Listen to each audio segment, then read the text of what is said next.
ମାନସିକ କରିଥିଲି महाप्रभु कालिया साहंत जदि मो भाई तो भल करदब ना मु गोटे दंड यात्रा करी आपण पाखे गुंडीचा मंदिर रू नहीं कि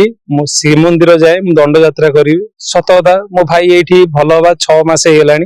से यात्रा मु पूरा कर बहुत बहुत दुखित मु अनुभव कर महाप्रभु पाखे मु गोटे साइकिल यात्रा अनुभव करी प्रार्थना क्षमा प्रार्थना जनइबा चाहूँगी कालिया साहंत को सत कथा भाई मैंने मिछ कहि ना एबे मो रूम टाकी होची से कालिया साहंत को डाकी आम ये प्राइवेट मेडिकल नहीं गनु बुढ़ा बाबा स्पेशलिस्ट कटक महाप्रभु रूप में मत भाई से आज भी से आखि जल जल देखा जय जगन्नाथ आज्ञा आम जाजपुर रथ यात्रा आम बाहर जाजपुर बिरजा क्षेत्र आउ पवित्र रथ यात्रा बाहुड़ा आमको बाहर जेहेतु आम रथ यात्रा प्लानिंग करते हो पारा ना से बाहुड़ा यात्रा बाहर आउ कौन कह भाई सतता एत कष्ट फिल करें सतता मजा मजाक बाहर तो प्रभुंर किसी भावना नहीं कि बाहर कि महाप्रभु जदि प्रथम किसी जीवन में शुरुआत करार अच्छी ना कालिया साहंत ठारे शुरुआत करार अच्छी कहीं लाइफ रे आमको बहुत आग को स्ट्रगल करार अच्छी बिना स्ट्रगल तो भाई किसी लाइफ रे हुए ना से आम स्ट्रगल लाइफ रे करने चाहूँ प्रथम स्ट्रगल प्रथम दर्शन आ प्रथम साइकिल आम यात्रा करूँ 160 किलोमीटर आम घर पाखे से 160 रू 165 होची 160 किलोमीटर आम ट्रावेलिंग करूँ सकाल भोर मिनिमम 5टारू बाहर आम घर पाखर भुवनेश्वर से कौन कहते फुल नखरा पाखे भाई साइकिल लेके गला आमको भाई 3 रू 4 घंटा भाई माने साइकिलिंग दुकान भाई गोटे की भाई एनएच साइड ना साइकिल दुकान कह गले भाई सबुठी गाड़ी दुकान लीक मारे भाई आमको 5 किलोमीटर चलिए पड़ा ता भर जाओ से लोक भी कहले रेल फाटक डेईकि आम एनएच रू आम अन्य जगह साइकिल लीक मारिक आसनु सी गोटे दिन है खाइला मिनिमम 3टा 4टा आती भाई कष्ट कर महाप्रभु स्थान भी पहुँचनु से भाई बहुत खुशी लगुच फिल होची आ जो थे भी मो बाहर ना ये मोर गोटे सान भाई हम नंडा सी मत सब कह भाई चल आसला कष्ट फिल हो ना भाई साइकिल यात्रा आम द्वारा हो पारनि एवं फिल कर ना साइकिल है पुणी आगू आम आहरी साइकिल यात्रा केमी कौन भल आस हो पार भाई सतता आम जान कि साइकिल यात्रा एत कष्ट फिल हम खाली आम प्रेसर पंप आनीचु बाट सारा आम पंप दे चलचु पंप से खसी कहीं एति साइकिल सुविधा ना कौन सी रास्ता घाट साइकिल दुकान गोटे की पाइबे ना आज्ञा सतता मानसिकता यही जे मो भाई हार्ट ऑपरेशन है हार्ट पद्मी केयर से कटक बुढ़ा बाबा स्पेशलिस्ट जिते गवर्नमेंट मेडिकल फेरेदेले जाजपुर टाउन रू आम कटक नहीं आसती बड़ मेडिकल रे हार्ट ऑपरेशन बहुत भाई असुविधा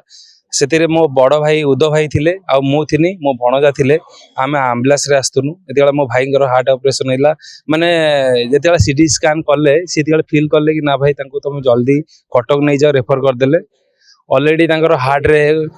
ब्लॉकेज हेइला सेति पय आमे आंतिनो गवर्नमेंट मेडिकल सेति सुविधा मिलले नै से हमको इंजेक्शन कथा कहले गोटे इंजेक्शन दिया जीवो आ तुम गोटे बॉन्ड पेपर साइन करो ना कोन पय हम साइन करिवो ना से कहले कि से लाइफ रिक्स अच्छे तुम तार कौन हम मुझे मुझे भाई हे स्त्री गले गड़े सी मैरेज कर मुझे हाँ मैरेज कर गोटे छोट छुआटे अच्छी 2 वर्षर आउ से कहले ठीक अच्छे तुम तो आस साइन कर ना कौन साइन मुझे तो ये पढ़ा लिखा ना तथा मो भाई बुझला ना सी कहले कि आदर लाइफ रिक्स अच्छी जदि इंजेक्शन देवार कमी जाए कि डेट कर जाए कि ब्लॉकेज मुंड सिर फाटी ब्लॉकेज करता कही हेन से मुझे कांदुण मांदुण कि महाप्रभु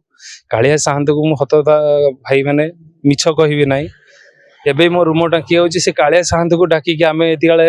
प्राइवेट मेडिकल नहीं गनु बुढ़ा बाबा स्पेशलिस्ट कटक रेमा छक से जड़े भाई आमको सहयोग कले आम जाणीनु ना कौन है महाप्रभु रूप में मत भाई से आज भी से आखि जल जल देखा ये नहीं गनु भाई घंटे भितर भाई ऑपरेशन है ना बीएससी कार्ड थिला ना नवीन बाबू हेल्थ कार्ड थिला ना किसी थिला भाई हेले तो राशन कार्ड रे भाई मो भाई ऑपरेशन हेले सेति काले मु भी गवर्नमेंट को भी भाई बहुत बहुत धन्यवाद देई जिनी कने राशन कार्ड पे मो भाई मु फेरी पाइनी कने मो पाकर हेति काले भाई टंका 2000 टंका पड़ीथिला मो पाकर नथिला मु जहा को भी भाई आज का डेट रे ना सुविधा बोले महाप्रभु पाखे गोटे मानसिक करिथिनी कि दंड यात्रा मु करिवार अछि महाप्रभु मो भाई के मते फेरई दियो ମୋ ଗୋଟେ ଛୁଆକୁ ତା ବାପା ତାକୁ ଫେରେଇ ଦିଅ ସେଥିପାଇଁ ମୋ ପୁଅ ରୁଦ୍ର ଏତିକାଳେ ମୋ ପୁତୁରା କାନ୍ଦିକି ଏତିକାଳେ ସିଏ ମୋ ସାଥିରେ ଥିଲା ମେଡିକାଲରୁ ତାକୁ ନେଇକି ଆସିଥିଲି ଏତିକାଳେ ମାନସିକ କରିଥିଲି ମହାପ୍ରଭୁ କାଳିଆ ସାଆନ୍ତ ଯଦି ମୋ ଭାଇ ତମେ ଭଲ କରିଦବ ନା ମୁଁ ଗୋଟେ ଦଣ୍ଡ ଯାତ୍ରା କରିବି ଆପଣଙ୍କ ପାଖରେ ଗୁଣ୍ଡିଚା ମନ୍ଦିରରୁ ନେଇକି ଶ୍ରୀମନ୍ଦିର ଯାଏ ମୁଁ ଦଣ୍ଡ ଯାତ୍ରା କରିବି ସତ କଥା ମୋ ଭାଇ ଏଇଠି ଭଲ ହବା 6 ମାସ ହେଇଗଲାଣି ସେ ଯାତ୍ରା ମୁଁ ପୁରା କରିପାରୁନଥିବାରୁ ସେଥିପାଇଁ ବହୁତ ବହୁତ ଦୁଃଖିତ ମୁଁ ଅନୁଭବ କରୁଛି ସେଥିପାଇଁ ମହାପ୍ରଭୁଙ୍କ ପାଖରେ ମୁଁ ଗୋଟେ ସାଇକେଲ ଯାତ୍ରାରେ ଅନୁଭବ କରିକି ତାଙ୍କୁ ମୁଁ ପ୍ରାର୍ଥନା କ୍ଷମା ପ୍ରାର୍ଥନା ତାଙ୍କୁ ଜଣେଇବାକୁ ଚାହୁଁଛି गिरिजा क्षेत्रରୁ ଶ୍ରୀକ୍ଷେତ୍ର ମହାପ୍ରଭୁଙ୍କୁ କ୍ଷମା ପ୍ରାର୍ଥନା କରିବା ପାଇଁ ମହାପ୍ରଭୁଙ୍କୁ ଆପଣ କ୍ଷମା ପ୍ରାର୍ଥନା ସ୍ୱୀକାର କରିବେ ଭାବୁଛନ୍ତି କାହିଁକି ମହାପ୍ରଭୁ କାଳିଆ ସାଆନ୍ତ ଯଦି ମହାକୋଳରୁ ମୁଁ ଏତିକି ଗୋଟେ ବାପା ପାଖକୁ ଯାଇଛି ଯାଜପୁରର କ୍ଷେତ୍ର ସେ ଯାଜପୁରର ମା ବିରଜା ମା ନା ସମିତି କିବା ତାଙ୍କ ପଣତ କଳରେ ସେ ଘୋଡେଇକି ଆଉ ବାପା ପାଖକୁ ବି ପଠେଇଛନ୍ତି ତମେ ଯାଅ ସେଠି କ୍ଷମା ପ୍ରାର୍ଥନା କରିବ ମୁଁ ବହୁତ ଥର ଫିଲ୍ କଲିଣି ଯିବି ମହାପ୍ରଭୁଙ୍କୁ କ୍ଷମା ପ୍ରାର୍ଥନା କରିବି ତାଙ୍କ ପାଖରେ ଦଣ୍ଡଯାତ୍ରା ଯାତ୍ରା କରିବି ଆଜିକାଲି ସୋସିଆଲ ମିଡିଆ ଯୁଗରେ ଯଦି ଆମେ ଗୋଟେ ଭିଡିଓଟେ ବନଉଛୁ ନା ତା ପାଇଁ ବି ସମସ୍ତେ ଭାବିବେ ଭିଡିଓ ପାଇଁ ସେ କ୍ଷମା ପ୍ରାର୍ଥନା କରୁଛି ସେଥିପାଇଁ ମୁଁ କାହାକୁ ସେ ଫିଲ୍ ନ ଜଣେଇବା ପାଇଁ ମୁଁ ଗୋଟେ ସାଇକେଲ ଯାତ୍ରା ସତ କଥା କହିବାକୁ ଗଲେ ମୁଁ ସାଇକେଲ ଚଲେଇବା ମୋର ଏତେ ଅଭ୍ୟାସ ନାହିଁ ଫାଷ୍ଟ ଟାଇମ୍ ଫାଷ୍ଟ ଟ୍ରିପ୍ ଆଉ ମୁଁ ସାଇକେଲରେ ଯାତ୍ରା କରୁଛି ଯାଜପୁରରୁ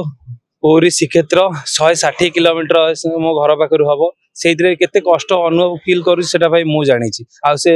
ଏ ପୁଅ ବି ଜାଣିଛି ସେ କେତେ ଫିଲ୍ କରୁଛି ସେ ଫିଲ୍ ସିଏ ବି ଜାଣିଛି ମୁଁ ଜାଣିଛି ନା ନମସ୍କାର